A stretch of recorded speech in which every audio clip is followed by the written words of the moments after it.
Join us every weekend, oh, the vibe's so fine. Saturday, sit down with Mr. Drayton. Shine!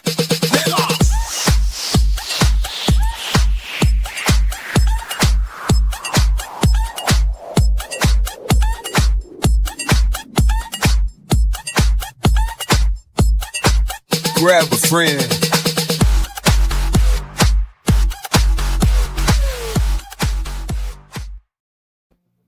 Hey, you guys! That just makes me happy. That is so self-indulgent, but it just makes me happy.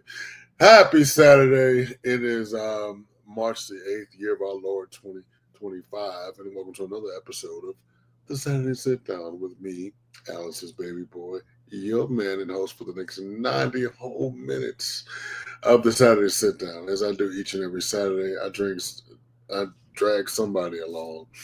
You know, it's amazing. I have to do things on my tippy toes real quick. And,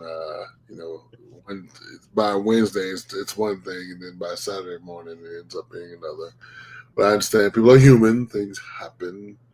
I'm only human. So when we drug Malcolm out of the basement, the weird bad signal of stress that I was fermenting out, I didn't call him. But thank you for showing up. I appreciate you as always. And my lovely co-host, the Vanna Black of Tijuana.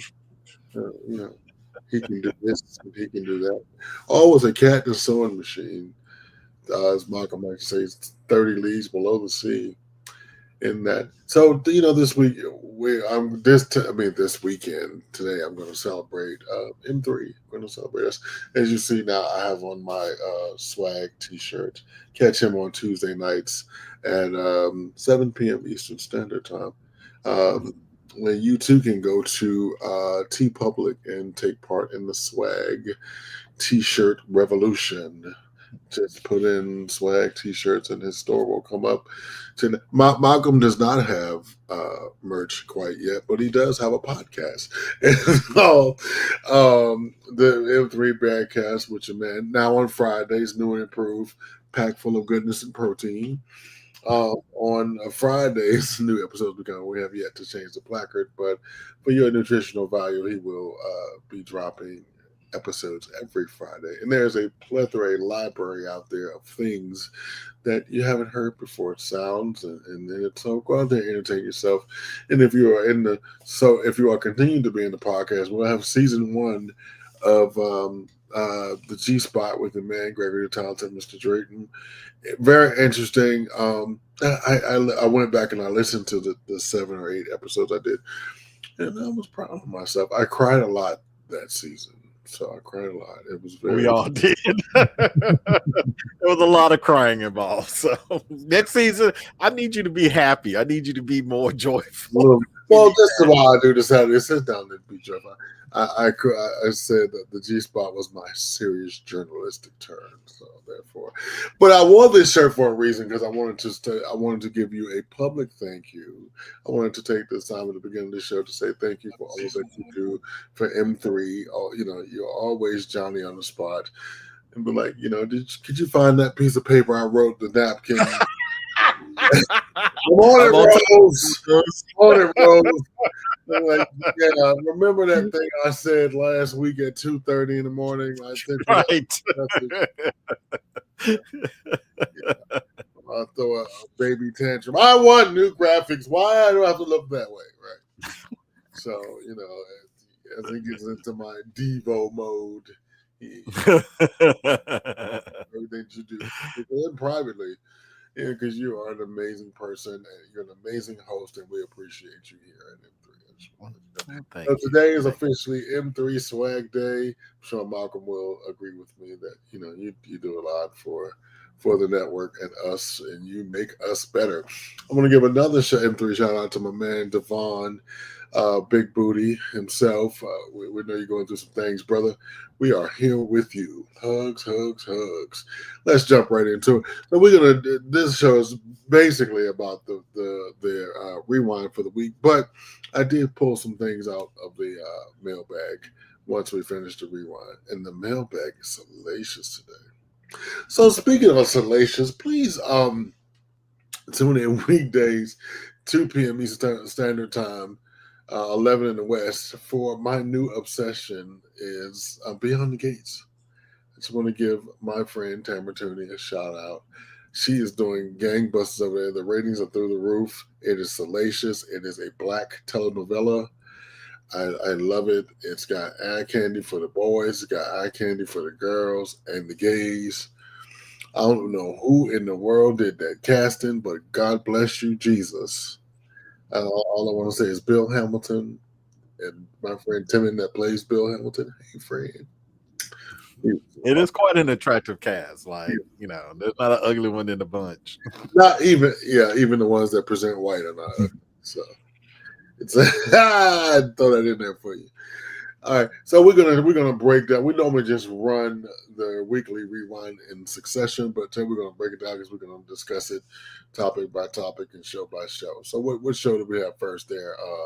Swaggerlicious, Bad Daddy, Cat Daddy, Daddy on the microphone.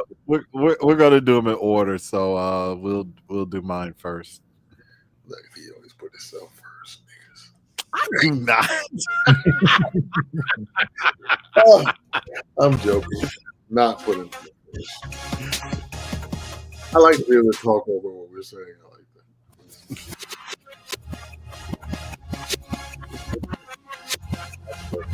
Start off with something really fun. I heard about this and I said I definitely want to make this kind of like a little game show for us tonight. So tonight we are going to play Gay or Straight. So they decided they wanted to test some influencers' gaydar. And so I figured, well, we are influencers, so why don't we get our gaydar tested as well? So let me go ahead and get this started. So the rules are pretty simple. All we have to do is we're going to be introduced to these guys. And they can hear or see. Let us know if you think these guys are gay or straight. You say you don't like Beyonce. Hi, I'm a hugger. All right, hello. Oh wow. I'm sorry. Yeah. Nice to in Sema. One more time. In Sema. Oh yeah, I felt that right here. In Sema. I'm sure you did, sweetie. Last name available. Oh. What do you for work? Oh, I work in fitness. What's your relationship with your mom like? Really good. Single mother, so I love her. Mm. Where do you get that shirt from? Oh, this is from Abercrombie. Abercrombie. Oh, Abercrombie and Fitch. Yay. Okay. Straight. All right. Was he straight? In Sema, I'm saying it wrong. Do y'all think he's gay or do you think he's straight? I want him to be gay. He's straight. He's straight. And I'm going to make him gay. He's gay. I'm gonna go straight again. Okay, so two straights and a gay. He's So, For sure. right. Let's see. Hello. So you guessed I was straight. I did. And you two guessed gay. And I'm straight. Bitch. Still thinking for that. Straights are so sassy these days, but he's straight. Yeah, 100%. You're distracting us, sir. How am I distracted? Because I'm not looking at your eyes right now. Yeah. So interesting that I would have said he was straight. Definitely. Yeah, that was one where Cream wanted him to be gay. He knew he was straight. I think we all wanted him to be gay, to be honest with you. He was a cutie. He was. Yeah. Yes. So just in general, how is your gay? I'm gonna start with swag. Malcolm's gaydar is terrible. I'm good. I know that. Malcolm got some of them right. Malcolm, now John got them all right. But in real life, his gaydar is terrible. But no, I okay. think in that case, it is just a toss up, right? You know, Yeah. so Yeah. like I think I Yeah. just got lucky most of it. Did you? Okay. Yeah. Because I think nowadays, you know, like looking at him, like most straight men probably wouldn't dress that way. So I think a lot of straight men are now a little bit more adventurous in their dress and stuff like that. So it could be a little, you know, a little not off-putting, but just a little kind of deceptive because you would assume that like somebody who's dressing like him would probably more likely be gay. Oh, friend, you don't live in Great. Atlanta. Oh, you don't live in Atlanta. Oh, good God. I don't. Oh, Let me just put it this way. boy. Here in Tijuana, straight dudes don't dress like that. Let me tell you something. And he will be at the grocery store with booty shorts on, and his wife and his 5 kids with booty shorts on and Crocs. And just as, yeah, I mean, that's so shout out to Atlanta. They have embraced the gays. They have embraced the straights that embrace the gays. I mean, it is. I would say they've embraced gay culture, you know. Oh, But no. you're right. Well, You're right, though, that there's like a thing where especially women will take on that affectations of gay men. Yeah. And since you see it around so much, it's not less, you know, you blend in. And I think one of the aspects of this whole contest is understanding culture. I mean, I forget, there was like a Samoan guy on there once. Mhm. That definitely threw me for a run because I was just like, I don't know how Samoan men typically dress or act, you know, like, they are real Hawaii. They're very Hawaiian. They're very yeah. And it was just like, you have to be familiar with different cultures and like areas, like you said, different cities have different ways of dress and, you know, behaving. But like, yeah, we were talking about like the South outside of Atlanta is very conservative. Yeah. But I'm going to tell you, I participated. I was on a panel. I participated in this game show live a few years ago. And it was a place I didn't really, you know, I wasn't the talented Mr. Drake at the time. And everybody got it wrong. I was like, I'm the biggest homo that God has ever made. And everybody, and I never see myself that way. I don't always see myself as just Greg, but, you know, apparently I'm giving off some type of shit. Yeah.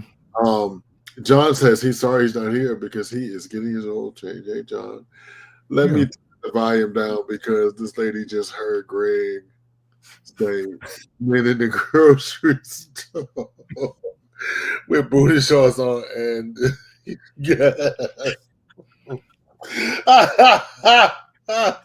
that's funny. She should be used to men in the grocery store with booty shorts on, right? And they're not the homos party people. They're not.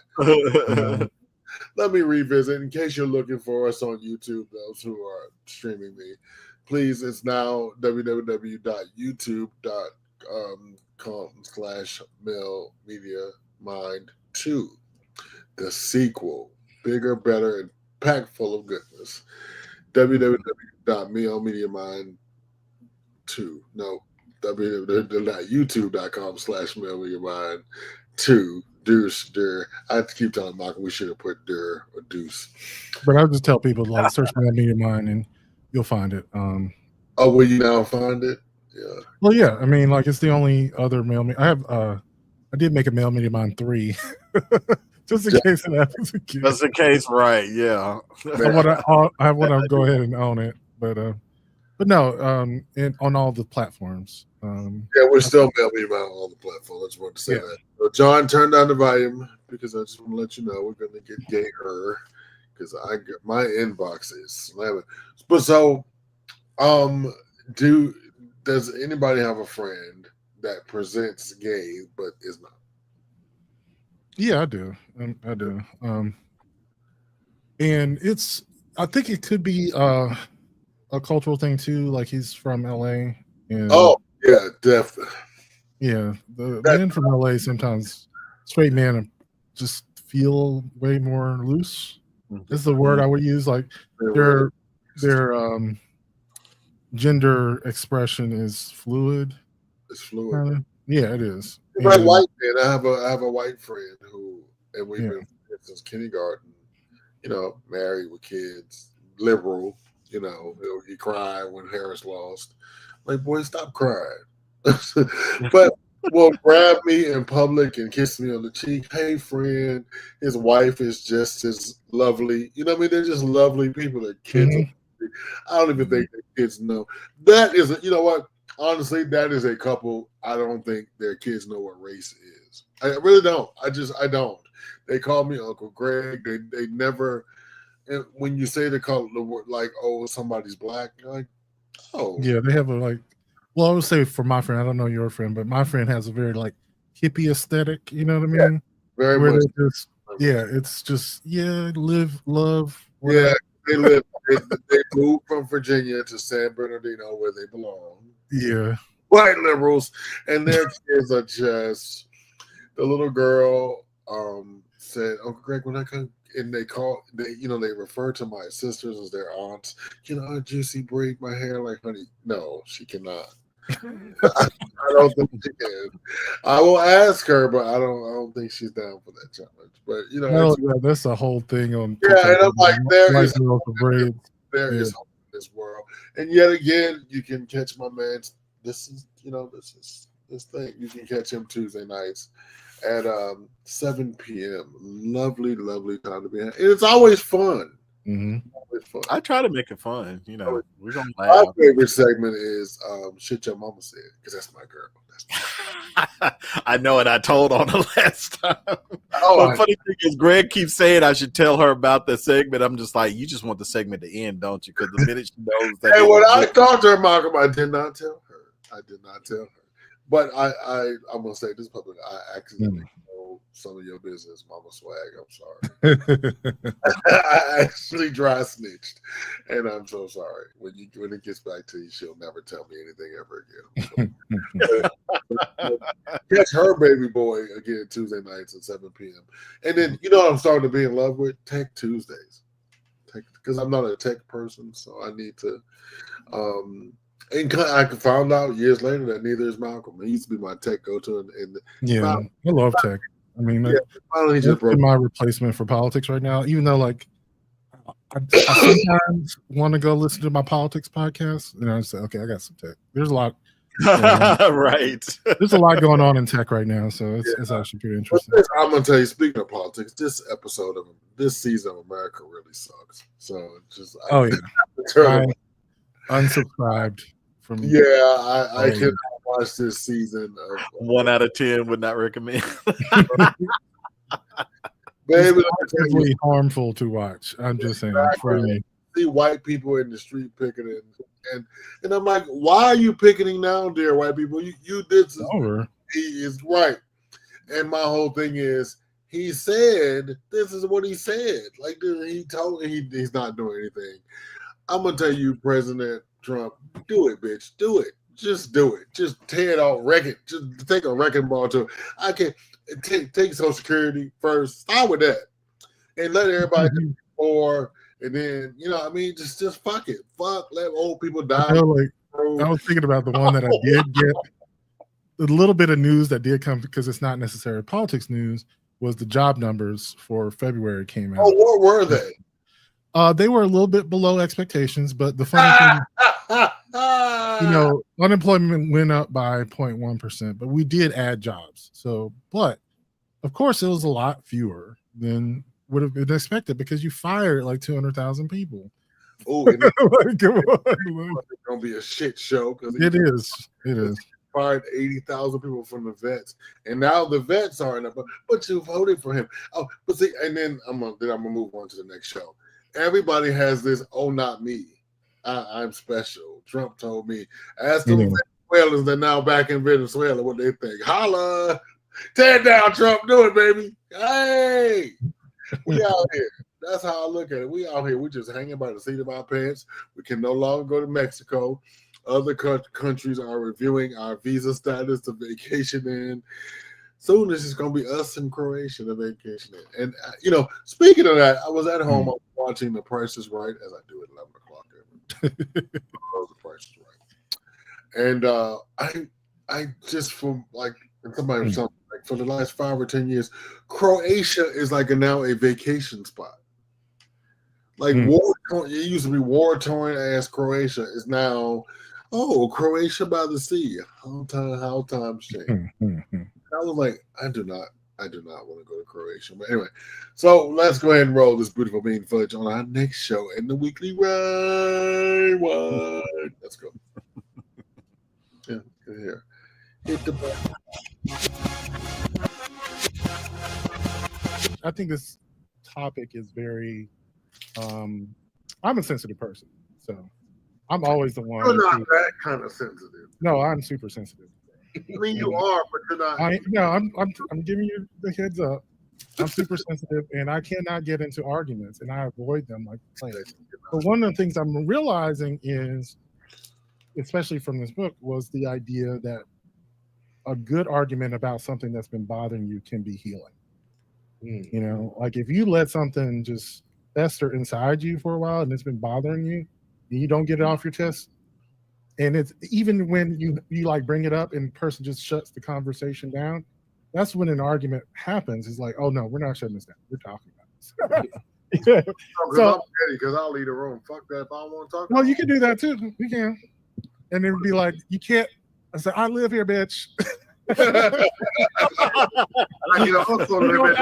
talk about this soon enough. Right, I can also live at the W. Fuck it. Yeah, it's like this is gonna happen sooner or later. But let me show you this video that I used in the promo for this show. This I thought was cute. It's just a skit this couple was doing on Instagram. You see. You asking me if I drank water today, because that ain't none of your business. Why you coming for me all the time? Well, if you didn't tell me you had a headache, I wouldn't ask you if you drank water today. That's not the point. So That's then why is it point. that every time you have a headache, you haven't drunk water? Okay, but mind your business. You are my business. And another thing, when I'm on the game and you see that I have headphones on and I'm actively listening to 3 or 4 people, Okay. don't come and have a conversation with me. I'm not going to be able to hear anything That's you crazy. said. That's crazy, because what if it's something important? Does that mean I could just be in here bleeding out and I can't talk to you because you got 3 other people in here? Obviously, Who that's did not you- the case. Who did you marry, Miriam? I married you. Why do Miriam? your eyes look cross when I'm this close to you? Why does your nose look Now small? one looks higher than the other. When I go like this, you look crazy. But don't do that, okay? Okay, but listen to me. Your eyes look like something from Lula's Pet Shop. No, stay here. Okay, that's right. Don't. But listen to me though, because it's important. We said that in our vows, for better or for worse. I'ma listen to whatever she got to say. And that's not what I said, though. Don't mix up my words. That's what I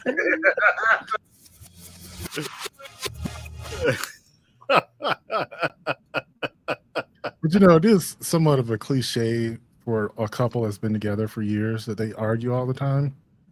And the funny thing is, what they talk about in the book is that, of course, there are different types of arguments where you're like cutting down the other person versus just asserting yourself and your right to be different than the other person. And it's actually a sign of a healthy relationship that you can argue with someone without destroying your relationship. Right. You know, because there's no way that 2 people are exactly the same. Even twins are different than each other. You know, you're literally genetically identical and you have different opinions on things. You know, That's how I go into it in general. Yeah. We were raised by 2 different people. We had 2 different people. Yeah. There's no way we're going to agree on everything. And so if you can't stand up for what you want, no one else is going to do it for you. Like if you're not arguing, that means you are bottling up resentment, which is not good, you know? I don't know. I agree with you, but in the sense of sometimes I just don't care. Yeah. No, I'm just saying, well, we have the capacity to bottle up things. That's the thing. We're not completely shallow. We can bottle up some things. We can let some shit go. Yeah, true. But eventually that capacity, you know, is filled and it bubbles over. Yeah. So yeah, absolutely we can bottle some things up. But if you don't have to bottle it up, don't. And that's the point of a healthy relationship. Like if you could just say what it is and it doesn't hurt. I just figure out, how much do I, care about some things? You know what I mean? Yeah.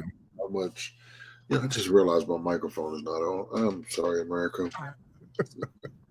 So sorry. I don't know what I did to not make my microphone be on. Oh, it's on. Sorry. Okay. Well, yeah, give me an example of something you would not feel like it's too, worth arguing over or something like that. Lots of shit. Like just, and I'm gonna be. And this is the 50-year-old me talking. I got just differences of opinion. Right. Like if the end result, you okay over there, buddy? Yeah. So if the end result is you'll just get your way and nobody is hurt, like I'm just like, okay, well, fine. Or even if it's something like if you want to see Porky's and I want to see Terms of Endearment, right. It's really important to you to see Porky's. Is the 2 hours that I'm seeing Porky's, is it going to bother me? No. Is it going to is it soul crushing and even with stuff like money? So like, okay, if you feel this, if you are a participating member in this relationship, and if that's how you feel about it, I can't take that from you. Now, some people take my stance as me being an asshole, but I cannot take your opinion from you. And I don't even have a defense for your stance or your outlook, because it's your outlook. Whatever experiences you had, I have to respect that.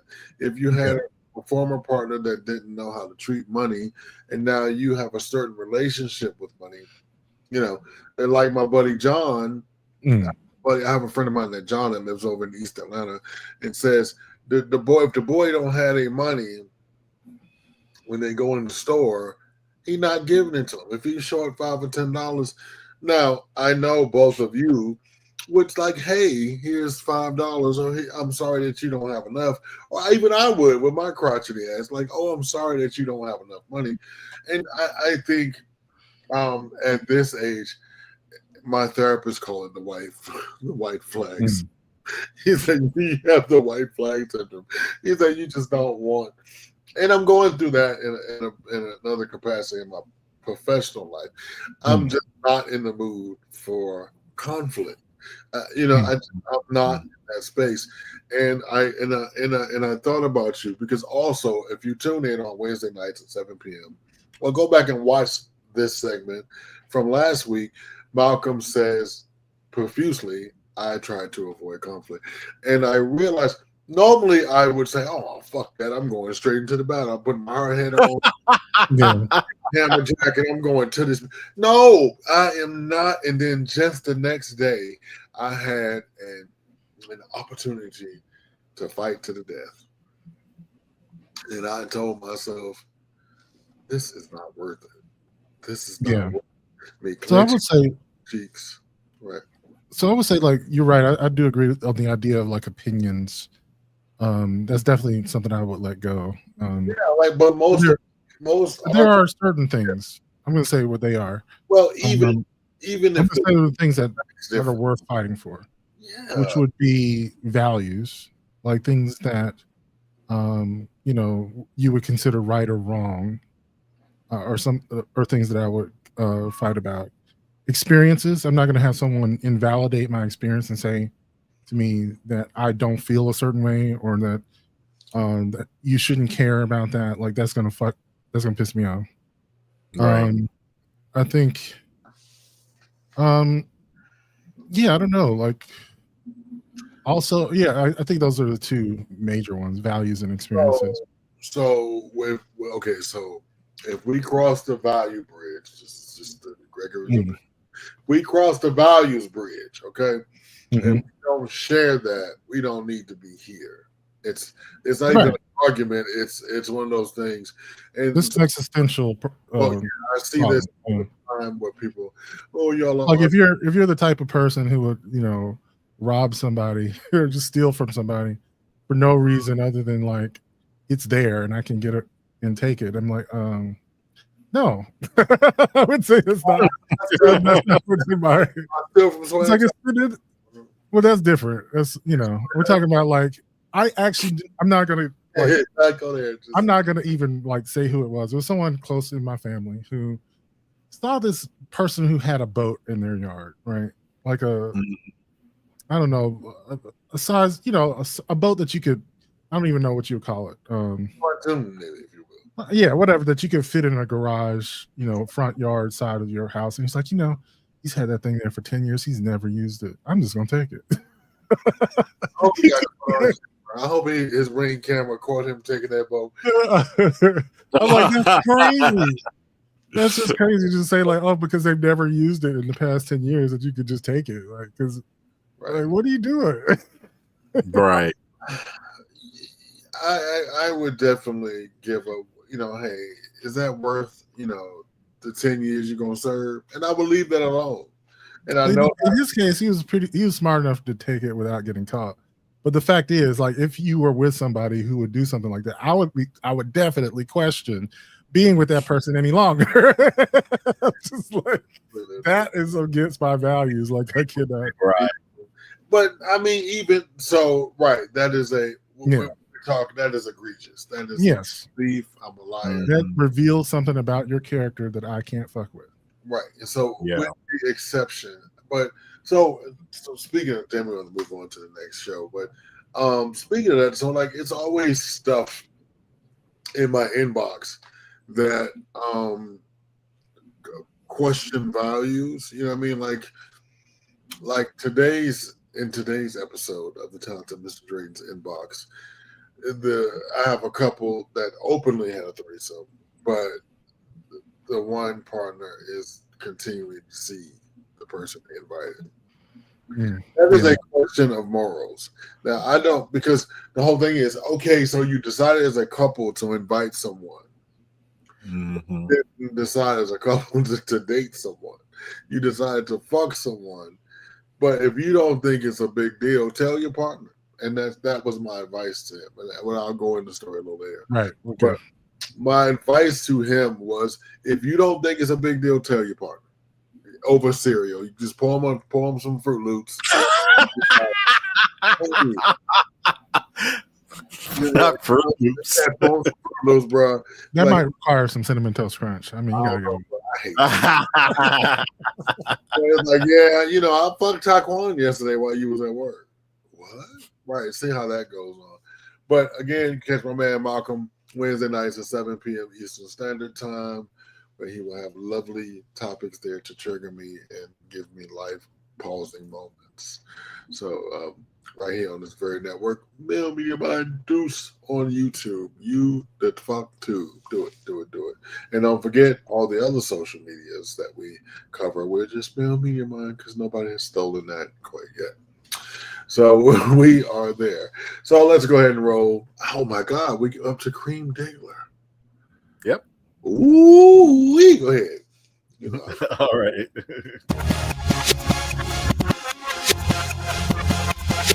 Well, guys, you know how big of a sportsnista I am. I love sports, right?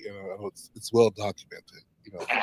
And I want to share this moment with you. There's Broncos have decided to part ways with Michael Wilhoit after he's accused of punching a police officer. He was arrested. There was a whole affidavit filed. Now, we don't know his side of things, but I want to show you a picture of Michael Wilhoit, okay? Mm-hmm. I want to show you a picture of Michael Wilhoit, and let me just say, some people just look innocent, and some people look guilty. And I want you to tell me, how does this man look to you? That's Michael Wilhoit, girl. Oh. Yes, ma'am. Oh, my. Innocent. Throw out the case, girl. Throw out the case. If she hit him, it was for a reason, bitch. Okay? She was provoked. She was self-defense. She was standing her ground. Okay? What else can we say? The man, the police officer, he's the N-word. He is innocent. Girl, look at the pecs. Them is titties.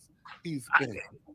I was just getting ready to say it must be cool because I can see a little pointy, pointy there. Them is the titties of an innocent man, girl. Okay? That is the spirit of an innocent man. Those are the lips of the innocent But those man. eyes are the eyes of a guilty man. I'm sorry. John's a hater. John's a hater. There's a hater in the house. There's a hater in the house. Innocent, and I stand on it. Somebody send that man bail money, okay? Feel proven guilty. Guilty. Sorry. Yes. Okay. Michael Wilhoit, we believe you. With the Carolina Panthers, we'll take him. God knows we need the help. We believe you, Michael Will Hoyt. I Mhm. stand by you. Okay. I stand by you.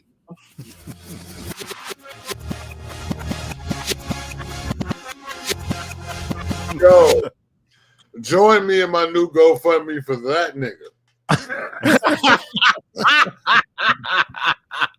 Free Michael Wilhart, motherfucker. I'm raising my nigga. I'm baking pies right now. Order your pies. It is definitely a hottie. Yes. And he got the high beams. I wonder what way he was going with the high beams on. I like an old man with the titties pushed up like that. Oh, just pushed up. Mhm. Right. Titty Tuesday is good for him. That's funny. There's some Titty Tuesdays. No, it's tough living. You know, Colorado was a pretty liberal state, though. He did something. And just, you know, we only had one racial murder out there in the last 10, 15 years of a little 18-year-old who was mentally, and was walking to the store and the cops did whatever. That was a rarity. I love Colorado. I love Denver. Moreover, it's really relaxed city. Everybody high on weed. Laissez-faire about everything. And I tell the story. Years ago, I worked for a major bank, and I was out there doing the training. I was the trainer, and the people were like, "Oh, we're gonna take you to this restaurant," you know. And weed has been legal out there for years. So my coworkers tell me, "Greg, don't eat all your food because you're gonna be high." Everything was infused. Oh no. And they were like, "Right, hey, Greg, don't eat all the food, buddy. Just taste it." You know what I mean? If you're not, That's funny. if you don't partake in the devil's lettuce, you know, just don't, you know. Who calls it that? Was that you, Swag, called it the devil's lettuce? I love that. If you don't partake in the devil's lettuce, don't eat all your food. But guess who was hungry? Me, I was like, this ain't shit. Fuck this. This little bitty ass. Oh yeah, give me a dessert, and I'll have a malt and a soda, and everything was infused. So I get back. I'm good. I make it to the hotel, and I just crash. And it's next thing I know, it's 9:30 the next morning, and my coworker has convinced the front desk to let him in my room. So now he is standing over top of me. God damn it, Drake, don't you come out here and die. That's all I have to. Get your hands up. Get up. White man. Oh, jeez. Get the fuck up. So I wake up. What? He's like, motherfucker, it's 9:30. You have a classroom full of people. He was like, Greg, please get up. We told you not to eat all the food. They're down there waiting for you and laughing at you, right? So that's always my fond memory of Denver. But, you know, I don't pretend to know people's guilt or innocence, but I don't know. I would like the cops to know that he did something, maybe. But so it's a GoFundMe I'll be starting to send to Michael Wilson. You know, the thing I was just saying, considering I have a criminal justice degree, is I am just shocked at how everyone thinks they're an expert in criminal investigations when it comes to like how this goes. Stories. Like I'm just like y'all don't know shit. I'm just gonna be real. I don't know shit. You know what, though, Malcolm? That's very true. And you know what's surprising me in the time we're living in? Yet again, it is surprising me how the judicial is holding up the Constitution.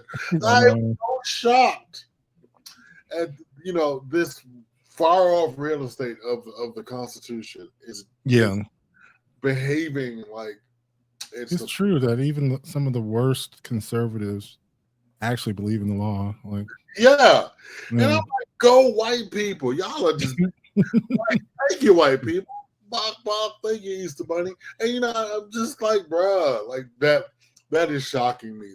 It's like they hate niggas, but they love the law. Right. Dude, they hate niggas, they do. But yet again, I say it is better to deal with the devil that you know. Yeah. I'm glad. But it was about it. They always felt that way about us. Ain't nothing new, part of people. No, it's not. Yeah, we just now they just what it is. They're internally fighting, and we get to watch the Right. thing because I said I wasn't going to mention this, but hey, man. So yesterday there was some type of closed door meeting in the White House, and Elon wore a suit. So there was reporting in right, and there's reporting in the New York Times that the cabinet got with Elon. So let me tell you why I'm mentioning this in the air, because it has been reported that Elon is trying to fire air traffic controllers. Ladies and gentlemen, please hear me out. If you go into the Department of Transportation and you're trying to lay off air traffic controllers, I am not getting on an airplane. Yeah, because they're already below capacity. Yeah, they're at full capacity. My niece, well, they're below capacity. Like they need they need people. I meant to say. Yeah. My niece just quit. I don't know, last year. She was like, I can't do it. She retired from the Air Force as an air traffic controller, and she went into to the FAA as whatever. And she was like, "This is a shit show. I'm not doing this." They had so few air traffic controllers. They actually had to close a couple of centers and consolidate them. I mean, that's how bad it is. Like, they are desperate for air traffic controllers. Right. So it doesn't even make sense logically. Right. It doesn't make sense. Is there like a air traffic controller school that one goes to? Yeah. It was one out of Newark or in New Jersey, in that area. They actually had to move to Pennsylvania just simply because they couldn't get enough people. And so they consolidated the airspace of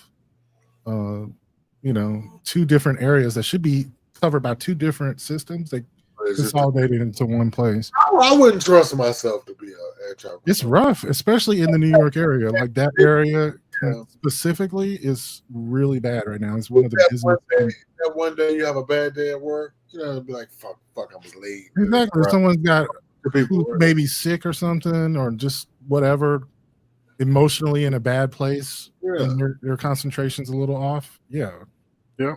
Hundreds of people dead for for some bullshit. But so watch. If you don't watch anything else, just watch that space. And then I love it how the government employees are pushing back. They put the managers and everybody are pushing back. I don't. So here's the thing. PR wise, Trump is sucking it. You know what I mean? And then I think he's not going to be able to do anything. And, I think the midterms is going to tell the story, because everything he's trying to do, and like and some court is making him tear down those concentration camp situations. Yeah.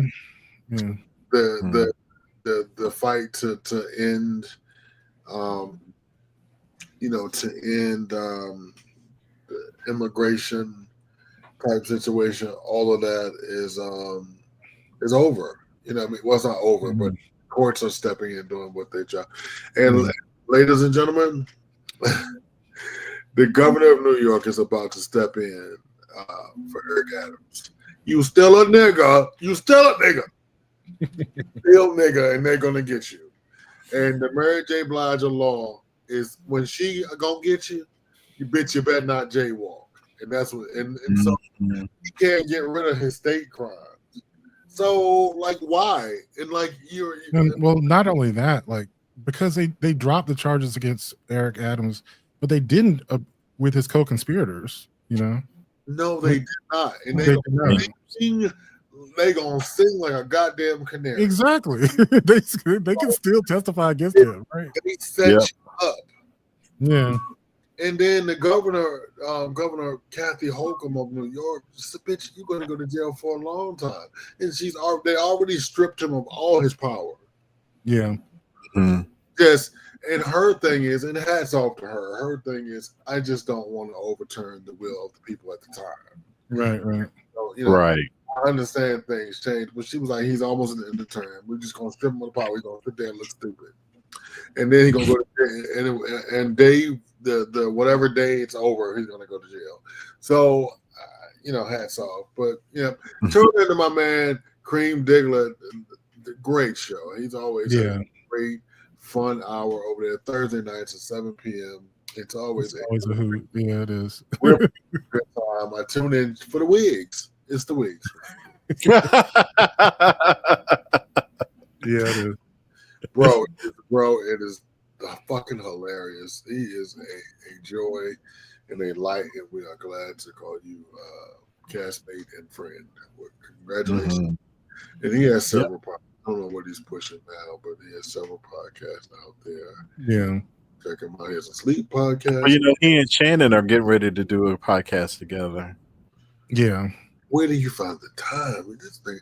Nigga, tell me, talk to me, because I need more time in my day. I think he might be burning himself out. We were talking about that Wednesday. Yeah, he might need a break, but he's doing the most. Which is cool. I took one and it was vainglorious. And then Yeah. back and I'm now doing too much and I realize it and I'm gonna step away from some stuff again. Amen. Yeah. I love me. So that's the thing about it. So definitely, if you want to catch all these fantastic shows right here on this very network, please tune into on your YouTube channels. Go to www.youtube.com/MailMediaMinder. Part 2. It is chock full of goodness. It is bigger, better, and bigger boxes and bigger packaging. We have moved to the front of the grocery store. We're on the end cap. We're on the end cap. There's Malcolm on the box, smiling with an afro. We're on the back of the box, also smiling like the Kool-Aid kids. But we have choices in podcasts. Please, www.youtube.com/MailMediaMind. Also, catch us on all the socials. We are still, because people don't get confused, we're still Mail Media Mind on all the socials. And if you're watching on Instagram right now, still Mail Media Mind. You want to see Malcolm taint pictures, still Mail Media Mind. If you want to send swag ass pics, you can still reach him at Mail Media. Just saying. Speaking of Mail Media Mind, I have done you all a disservice. I have not dug into my mailbox lately. And we normally would have two more shows to cover, but Malcolm is on hiatus from Mondays. Malcolm, not this Monday, but next Monday, I will be able to reconvene with you and join you on Mondays. Okay. So, hey, Devon, still in the back. Taking it back. Man. So we know. So on Sundays, catch Devon at 5 p.m. Eastern. He's on hiatus right now due to a family situation. For Sundays at 5 p.m. Eastern Standard Time, where him and the Blurred Council sit back and kick it, and they talk about from this and that, from sneakers to hats. And on Mondays, you can catch Malcolm at noon. Somebody is going to be sitting in the seat. We don't know who it is, but it is right now Tim and Devon. Devon is on hiatus, but I think the following Monday I'll be available. And Jerry said he would like to sit in the chair and join you again. He said he had a really good time last time. So we have a slate and a plethora of wonderful shows to join. So I've done you a disservice. I've not dug into my mailbag in quite some time. Keep it coming. Thank you so much. I appreciate you. I thank you for it's got graphics. Look. Oh God, yeah. Look at that. Put it back. Let's see it. It's all that special, like the church lady. Isn't that right? Very special. Very special. I love that. I feel special. You guys always make me feel like a star. I tell you. So I have not dug into my cess box lately because we would normally have a guest. Today we're having a family session, but normally we'd have a guest and we'd talk about their needs and their wants and what they pushing and what they selling and who the cow jumped over the moon and all this good stuff. But today I decided, because I had to produce a show in 30 minutes. Look at me. Wow. to dig back into that. So I want to dig in the first topic. The first topic is Greg, my partner. Oh, wait, I wrote this down. Y'all excuse me. Okay. Hey, Greg, I really enjoy this show. You guys are entertaining. You guys are funny. You're well versed. And my partner and I have been watching for quite some time. Recently, we have decided to have a one-off threesome. The parameters were it had to be somebody we did not know. We had to be attracted to him, but we didn't really want to know any particulars. So, with that said, what happened was I asked him some particulars. I saw him all at a Starbucks one day when I was at work, and we sat down and we had lunch. He and I have been hooking up for the last few months. I need to tell my partner that I have stepped outside of the parameters.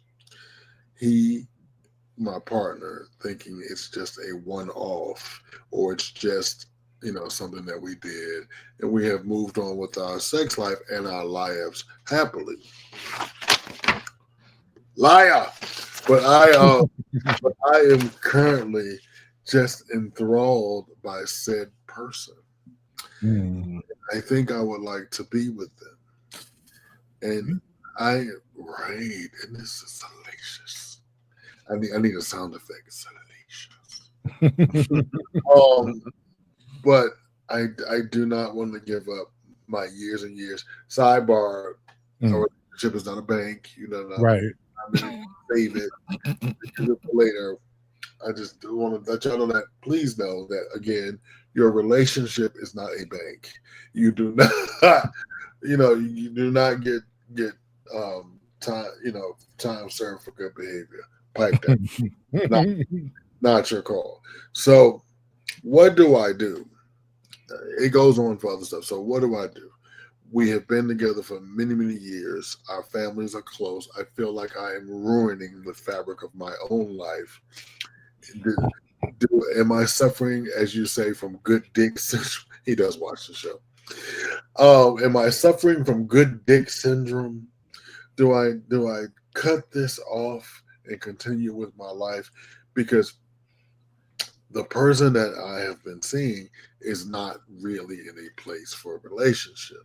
It's been fun. It's been like a movie. It's been, all those things. Signed, desperately confused. So listen, I don't want you to, because I'm going to give you one. He didn't sign it that way.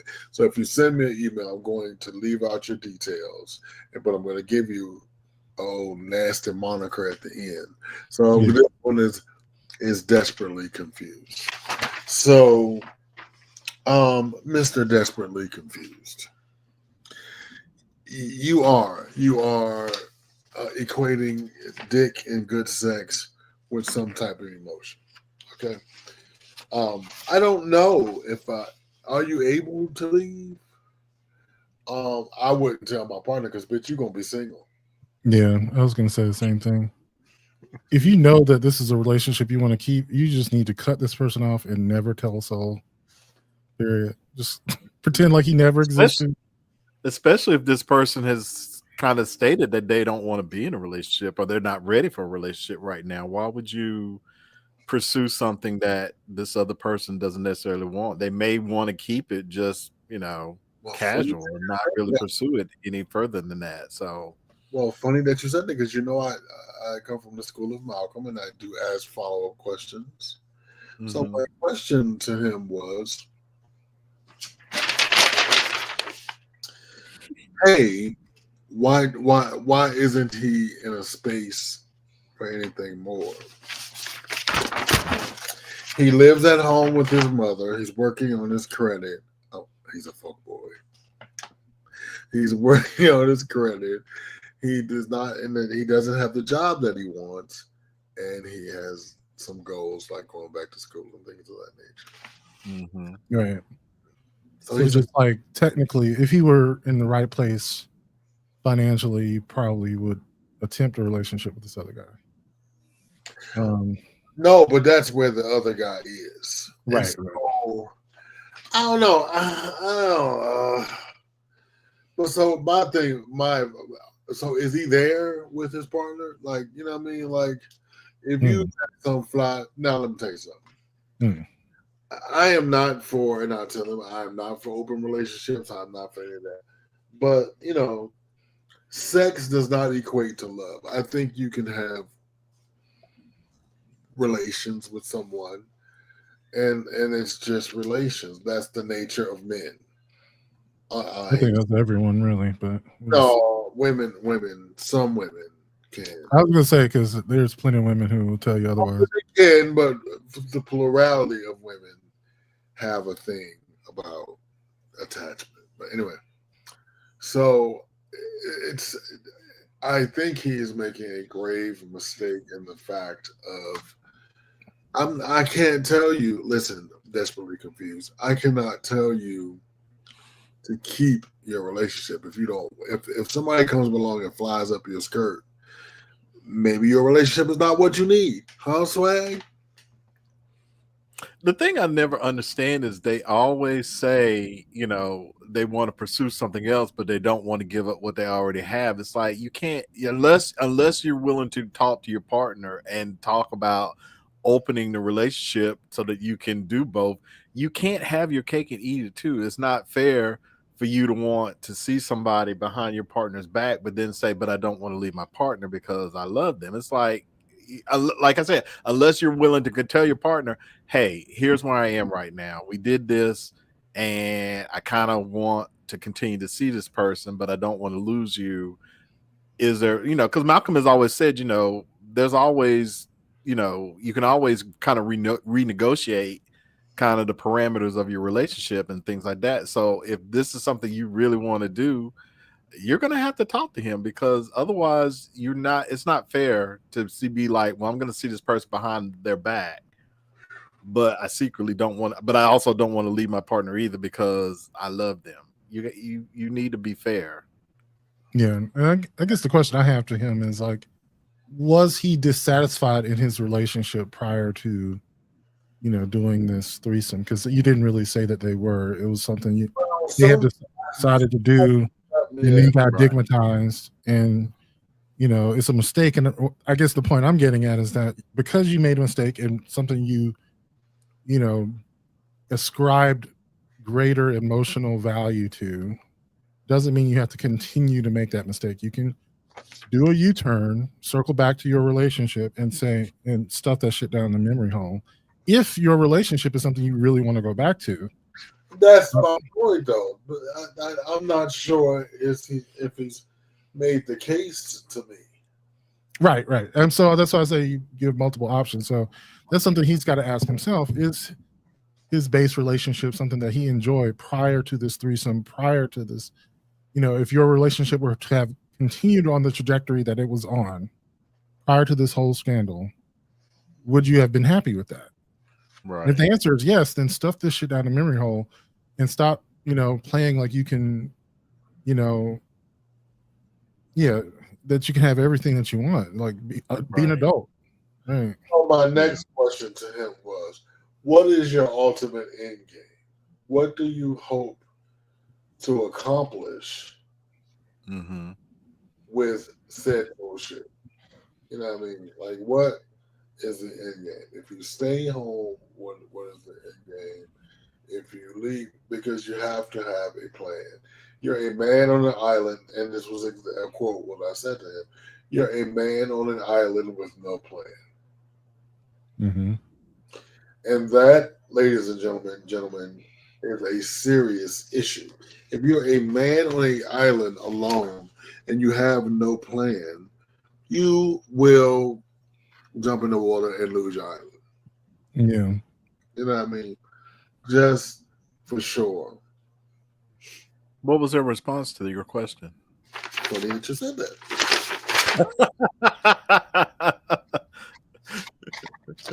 I move on to the next page. I have to translate. Okay. I read, I go. I read, I go. So his response was, I want happiness. I am not particularly sure. Am I currently happy? I said to him, you need to set your partner free so he can be free to pursue that somebody that he's happy with him. Yeah. Or just comfort. If you are just comfortable in house, car, in the trajectory of in the projection of a good relationship, but it's not really. And then I asked the question, whose idea was it to have a threesome? He said, Mr. Drayton, it was mine. So you wanted to go out and look for a new nigga with the blessing of your old nigga. That's all I got to say to that. And I have not gotten a response, but let me just be clear. Party people, even in 2025, I submit to you, you cannot have your cake and eat it too. Yeah. Cannot. We have many trappings of a first world nation. We have the internet, we have lights, water, food, but we have yet to figure out how in the hell you're gonna eat the cake and eat the candy. If it's not possible, go ahead. Well, sometimes you can't. Because there are lots of couples out there that do open up their relationships, and they make rules, and they abide by the rules and stuff like that, and they get what they need, and they still are in relationships. So it is possible, but you can't put the toothpaste back in the tube after you've let it out. If you said this was going to be a one-time thing, it's just a casual thing, we're not going to see each other, we don't want to pursue this person anymore, then you got to honor that. And if you're not going to honor that, then it's like you got to decide, do you want to pursue this other relationship, or do you want to stay in the relationship you're in? You got to make a choice, because it's not really fair to your partner to say, this is what I agreed to and this is what we're going to do. Like, you basically tricked him into it, because if you said this is what the parameters are, exactly, and now you're like, oh, but I kind of still want to see him, so I ain't gonna tell my partner, I'm just gonna go ahead and do it anyway. And now you're looking at this other guy like, I want to pursue something. Well, that wasn't what your partner agreed to.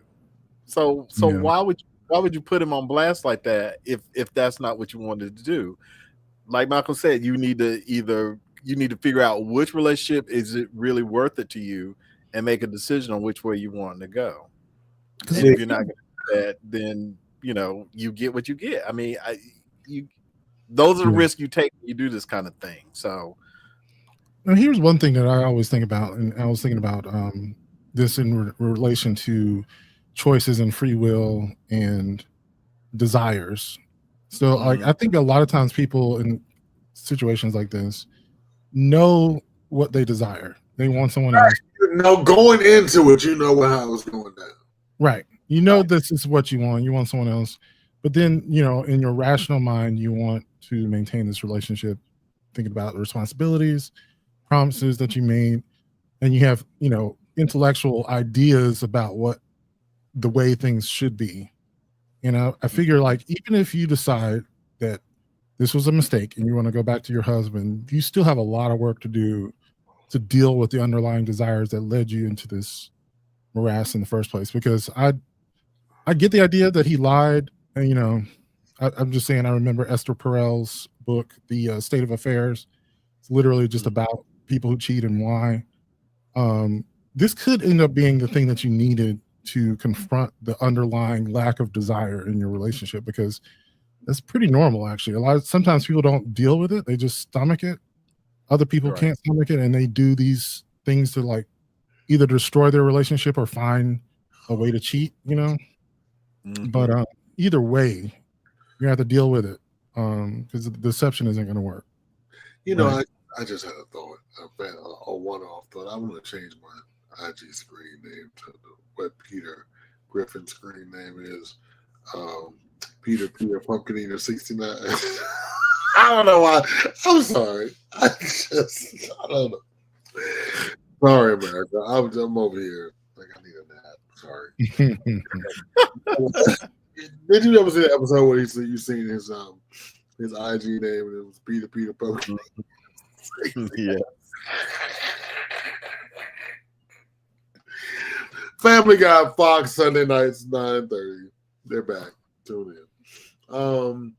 Listen, I don't subscribe to be a relationship counselor, because I hate those who get on the internet and feign to be relationship experts when their relationship is tore up at home. Mm-hmm. They kill your house, and then you can give somebody else advice. But I can give you human advice, and the human advice is, brother, if you are not happy, and this life is short. You know what I mean? Do whatever you have to do to ensure your happiness. If starting over with somebody new makes you happy, somebody like that new car smell. Yeah, or the way the new shoe feels, or that. But let me tell you something. Everything that's new is old. The new thing that you got will once yet again be old, and then. And then are you faced with the thing that you then want to also get that new car smell. So my unprofessional opinion to you is see a therapist, check in with what is it that you are looking for. What is your happiness factor? What is that thing that you did? I mean, start with your childhood. You know, if your mama ain't never had no man, and you're always waiting for the other shoe to fall, you're waiting for the man to leave. So I know someone like that. He's getting to these great relationships, and he doesn't sustain them because his mama was a single mother. He's never seen a positive relationship from her. So he goes around, in the middle of a relationship, it's going good. He self-sabotages. Yeah. And he's like, fuck. Because he's waiting for the dude to say, you are not worthy. I'm leaving you. You're just like your mama. You suck. I mean, and we don't think that, like, oh, I'm not like my mother or I'm not like my father. But, you internalize these things from afar. It's not like you say to yourself, I'm going to pick up these traits. It is just something that we pick up inherently because of our environment. You know what I'm saying? If your mama had a revolving door or a turnstile on her bed, probably so were you. And she was a single mother, you didn't have a juxtaposition. Or if you done, I know people that have done the work, Malcolm, have done the work and they have closed down the turnstile on their bed. Well, this is something I would say, and when I'm studying like mental health and psychology and just philosophy of mind, is that we tend to localize our decision making in and of ourselves and our ego and say these are the decisions that I'm making, when in reality there's an entire ecosystem around you, your history, your biology. These things make choices in a certain architecture. Like you make the choices, but how you make those choices are determined by a lot of things. I thought, like, for instance, when I was getting into, this is a little bit of a digression, into some of the research around like GLP-1s, like Ozempic and so forth, and what they're discovering about what it does for people in, their ability to eat food or not eat food. And the funny thing is they're finding it works for all types of addictions, like just basically addictions in general.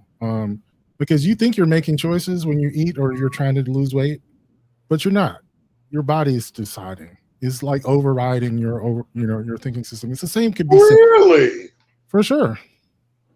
This is the reason why diets don't work for most people. Wait a minute. So the skinny crackhead is gonna be even skinnier. No, but it's basically. I think at some point people will start using GLP-1s to stem other types of addictions as well, because it's one of the things that it does, like from what we can tell. And so Monday, but not even talking about GLP-1s, but just addiction in general. And as an example of how we think we're making decisions, and we are, is when it comes down to it, if you want to smoke the cracker and you're not, is a decision you make. But if you have an addiction and you understand what addiction is that really your choice if you're a crackhead? Right, my addiction is sugar. Yeah. And it is not a mistake that it's an addiction. Like the food companies were determined to make foods that were addictive. You know? And so, Goddamn vanilla Oreos, you son of a bitches. and so this is the funny thing that someone said. You can say the same thing about sex and relationships, that you think you're having sex when sex is having you. You know what I'm saying? Like, sex is one of those needs and desires that overrides your ability to make decisions. And you still have to take responsibility for it. You still have to address the surrounding issues around sex and relationships, but you don't have to pretend like it's all your fault. Like, there are things around you that determine your decision-making matrix, so to speak. And part of that is going into therapy. Some of that might be, really driving down on whether or not you really want to be in relationships for the long term. How important is sex in a relationship? Because I think it is really normal for sex to plateau in long-term relationships, generally speaking. It is. You got to get it back. You gotta or not, or you live with that, with not having it, or you. For a lot of people in our parents' generation, had a very don't ask, don't tell policy for people to get their needs met outside their relationships, and they pretend like they're monogamous, but they really weren't. They just knew that he's going on a trip. When he comes back, he's gonna have the rent money and he's gonna pay our bills. I'm not gonna hear a word about what he did. And don't be having no children. Step in the step and a smile across the space, and he gonna be all right. People were dealing with open relationships way before, in just different ways. I'm just saying. Yeah. So, dear desperately, as we end all these things, we go see a therapist. Work it out. If you love, stay in love. If you love dick, go get your son. It depends. It all depends. With that said, thank you so much for always put up that graphic again. Gracefully, it's so cute, like a little Charlie Brown mailbox. I love this. And it does say sus on the side, so yeah. I love it. I'm gonna, when we finish the show, I'm gonna go outside and put sus on the side of my mailman. My mail lady's gonna send me a dastard. I really do. When you talk about these problems that your inbox has, I was like, I wish I had these problems. It sounds wonderful. It is not wonderful. I know, I'm just kidding. But I'm just saying, wow, I wish I had to really turn down sex. They are desperately seeking something, and I'm just glad not to be getting taint pictures, Oh no. Well, because you got to realize how many taint pictures I had to go through to get to an actual email. Oh god. And so again, I tell those who are in the family way on Facebook, we send something to the M3 mailbox on Facebook, you are talking to me. And like I said, if you want to send Malcolm a taint picture, I can forward it to him gladly. He's out there on social media, Big Mouth 2, on Instagram. I try to make sure he get that taint you want him to see. Lord have mercy. Wash it up, shave it up, and clean that background. That's what you do. So I think I got one more about this. I tell you, this thing is so. With this one, it's a little milder. It's a little more tame. So what this is, so for the time being, America says the gays can get married. Okay, for the time being. Let me go down here. I don't know why I just don't put stuff at the top of my desk and put it at the bottom. Lord mercy. Bending my old back. Dear G. All right, I like when they call like they know me. Hey G, real jazzy. Like, hey G. Hey G, I am a 29-year-old black male living in the South. The deep South, not your South. This is what he said in parentheses. The deep South. Not your South. And small town, I am 29. I have been engaged for the last 4 years. We're about to get married. I am not sure if I am ready to be married. At 29, I'm a recent college grad about 3-4 years ago. My partner is a college grad. You know, we live together. We have a great life. But marriage seems so permanent and final. And as a 29 or 30, I don't know how much I will change in the future, and then I'll be stuck in a marriage. And I don't know where that's going to lead me. How does one make an adult decision to be with someone for the rest of their lives? Signed, I don't want to do it. Well, here's the thing about a marriage, depending on where you are, you can amend how that contract is, because it's really just a contract that you're making with someone. And you're saying the things, ultimately, though, contracts like that are meaningful to people in ways greater than the actual contract that you're making, because people will say you're getting married forever, but people don't actually mean that. Because if they actually meant that, they wouldn't allow people to get divorced. That would just be it. You'd be married forever.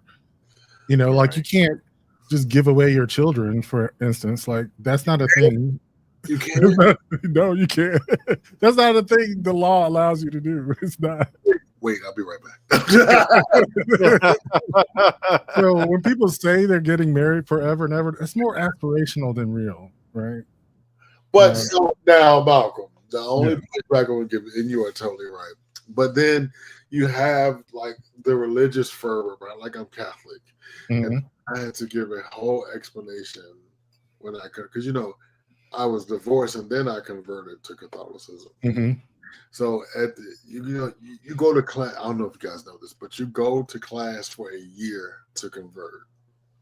Like I had to study for a freaking year to change my religion. You're not gonna be a dummy up in that church, okay? You're gonna know who who Mother Drexel is, and you're gonna know from which the lessons flow. So at the end of the class, you go into your final before graduation confessional. And I said, I had to say, I'm gonna say this out loud. I don't know why I'm telling y'all my business, but listen, I had to say, Father, I have sinned, I am divorced. And I heard the father go, I didn't say anything, but I did hear a proverbial So in those cases, I think those are the things. It is aspirational on the church. They are coming around. Like you won't anymore. You won't be excommunicated. But if you're living in a certain community, and it's really hard to separate and divorce and things of that nature. And I think that's why don't want to do it. Kind of mention the small town that he lived in. You know what I mean? I think once they do something so high profile, they will be the gay couple that got married. You know what I mean? Yeah. This is just saying, like he said, they've been together for 4 years and they live together. To me, you're in a common law marriage right now. You know, like you're behaving like a married couple. In some states, yeah. So, like for all intents and purposes, you're married already. I don't, know what your spiritual religious beliefs are, and so like that could play a part in it. Like you were saying, I'm glad you did bring that up, like because that is an aspect which I can't understand. Oh, it's personal. It's absolutely terrible. Yeah, for me, I can't understand that. It's like the whole thing. Like I don't know if you guys know, but the Pope is like really sick, right?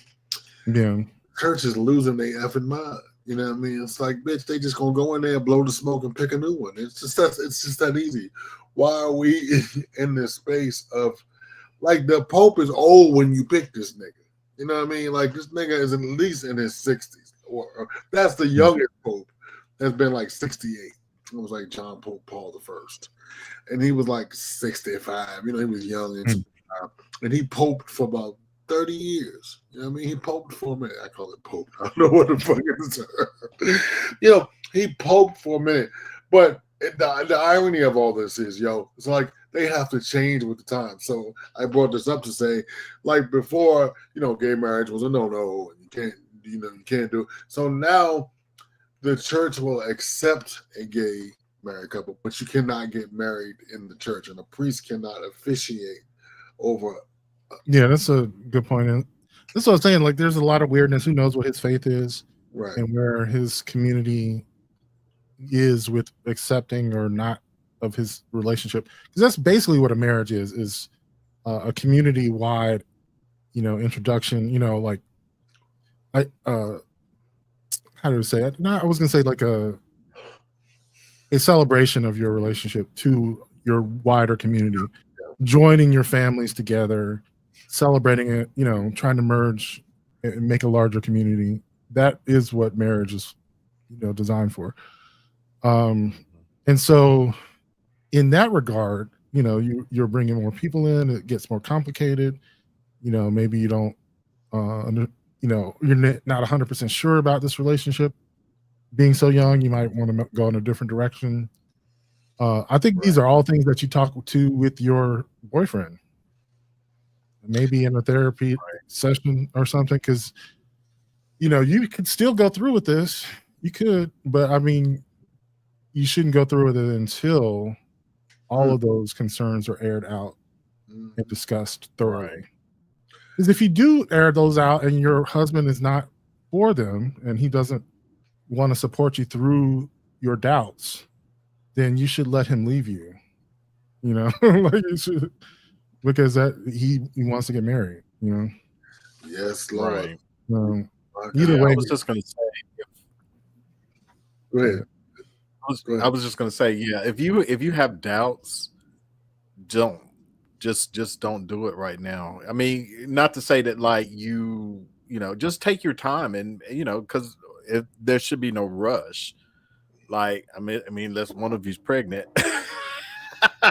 and even then, that's not still a good reason to do it. But like if there's no rush, just try to figure out where your differences lie and things like that, and what is it that you are afraid of. And if you can't resolve that, then definitely don't do it, because you're right, Malcolm, it's not forever.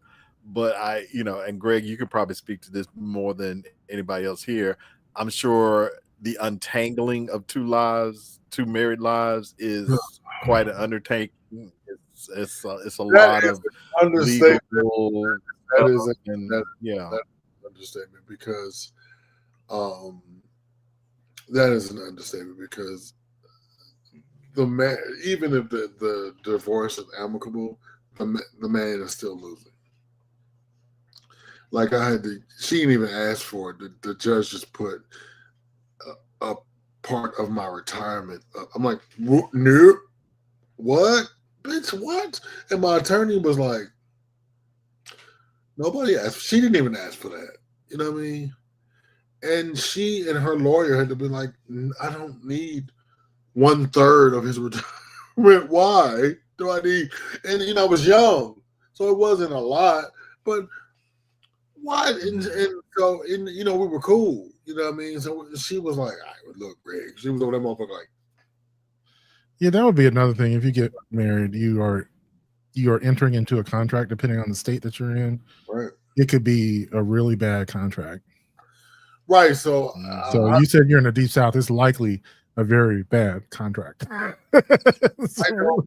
I'm not sure how gay divorce works. I would imagine that it works like any other divorce.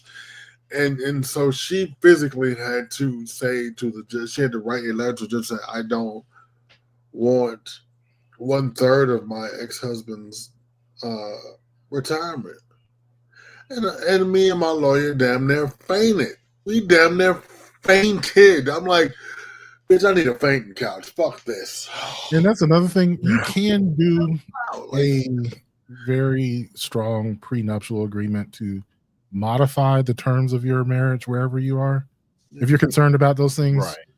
to my Mhm. mind, there is no logical reason not to engage with a premarital agreement, because you're just basically, if you're getting into a marriage, you're getting into a contract.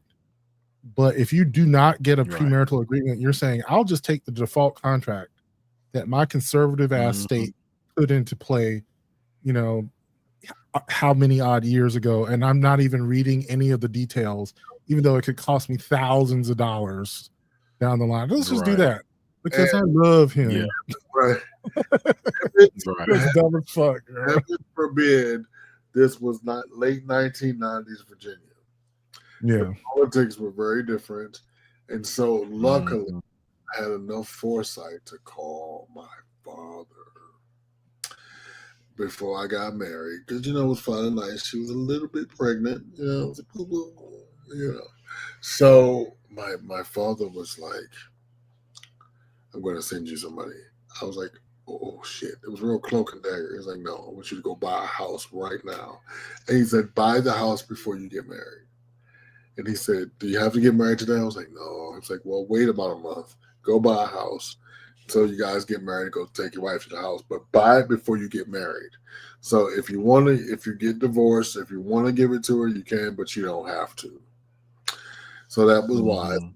It's like, y'all make sure y'all talk about money. He was like, I know you ain't got none now with your broke ass, but one day you will have some assets. Talk about. So we did. And we both agreed whatever we accumulate doing the thing, we'll both ante up the same amount for the child, and we will keep it separate after that. We'll put up, Yeah. so that's what we did. We, in the divorce, we anteed up the same amount, and we put money away for the child. In lieu of child support, I gave her the house. I just paid it all. Whatever it was. And so that was, but I know divorce, gay, straight divorces. I know some gay divorces that went left. Like the house boy ended up marrying somebody with money, and nigga got everything. You know what I mean? Just he brought me into this life, and now I can't do this, and I'm accustomed to that. And now this motherfucker working for him to fuck some other nigga. You know what I mean? Okay, so with that said, listen, so just know the reasoning why you're getting there. If it's not for love, but love does not mean you're ignorant. You have to talk about the finances, the what, when, whys of it all. Demon Exists, happy Saturday too with your handsome face, brother. Thank you for joining us. Definitely, we appreciate you as always. But have that conversation.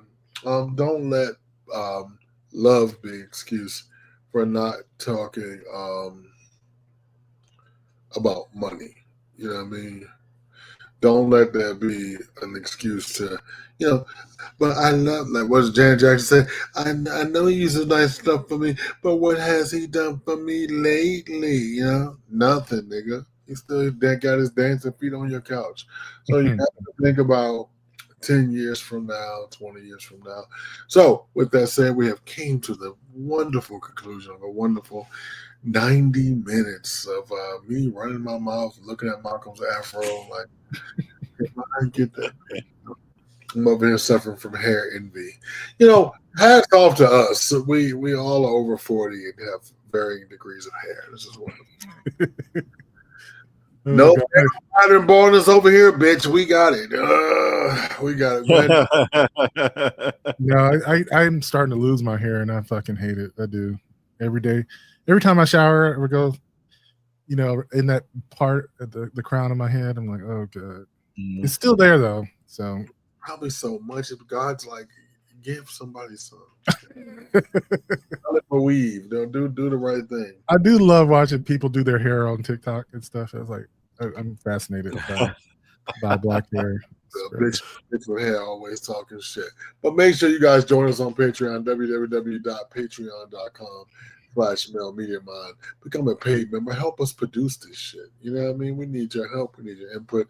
Become a exclusive member of our Telegram page. Well, excuse me, that coffee's repeating on me.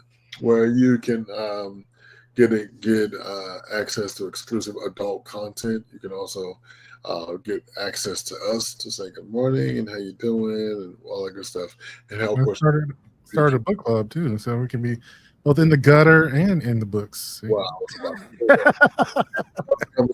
You can elevate your mind, or delve into your darkest fantasies. Either way. Next upcoming weeks, also, if you join Patreon, you'll become an exclusive member of our book club. So please make yourself do that. There will be no show for Devon tomorrow, but check out the rerun days running at 5 p.m. Eastern Standard Time. The Blurred Council will go back into the blurred recesses of their shows and play you something good and delicious. Monday, you may see Malcolm at noon.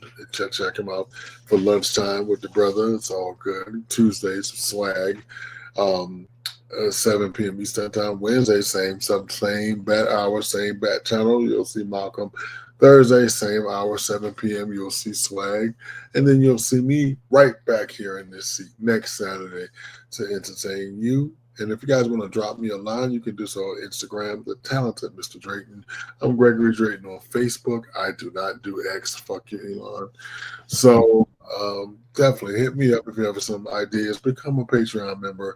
Let me know if you have something interesting to add to the show. Thank you guys so much. Shout out to all my friends in Los Angeles. Australia was in the building. England is in the building. So we do appreciate our reach that we have always. And as always, I want to thank my lovely co-host, the maker of these wonderful, well, no, he has fancier ones now. This was the first iteration. My toe. Anyway. No. Right. Oh, no. So join him Tuesdays and buy a t-shirt, tpublic.com. Peace. Check out these credits. Join us every weekend, oh, the vibe's so fine. Saturday, sit down with Mr. Drayton. Shine!